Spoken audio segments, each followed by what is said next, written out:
Good day all of you. Today we will read next portion of our chapter The Banyan Tree. इस chapter में इससे पहले का portion आप पढ़ चुके थे जिसमें आपने पढ़ा था कि किस तरह स्नेक और मोंगूस जो है दोनों के दोनों लड़ाई के लिए तैयार हैं।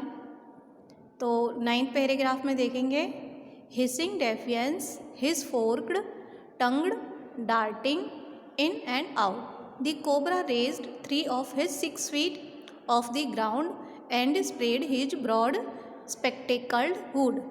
The mongoose bushed his tail, the long hair on his spine stood up.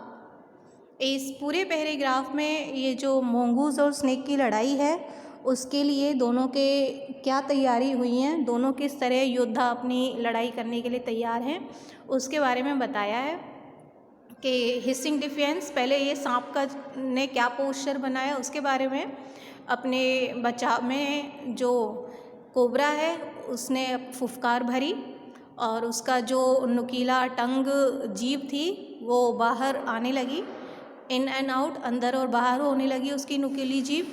और जो कोबरा था वो 6 फुट लंबा था जिसमें से 3 फुट इसने ग्राउंड से ऊपर अपना शरीर को उठा लिया और अपना जो ब्रॉड था उसका जो चौड़ा वाला जो फन है उसे फैला लिया और बिल्कुल स्पेक्टेकल्ड हुड को अपने बाहर निकाल लिया, फन बाहर निकाल लिया और इस तरह से आधा ऊपर उठ के वो लड़ाई वाली मुद्रा में पूरी तरह से आ चुका है।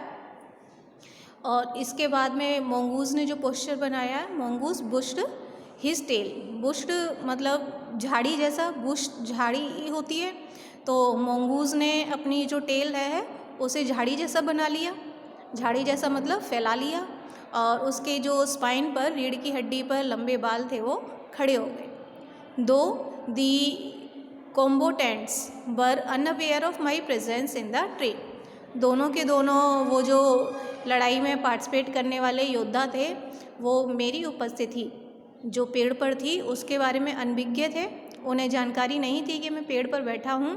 दे were soon made aware of the arrival of 2 other spectators, लेकिन उन्हें जल्दी ही जानकारी मिल गई कि वहाँ पर 2 उनके स्पेक्टेटर्स, दर्शक इस लड़ाई को देखने के लिए आ गए हैं।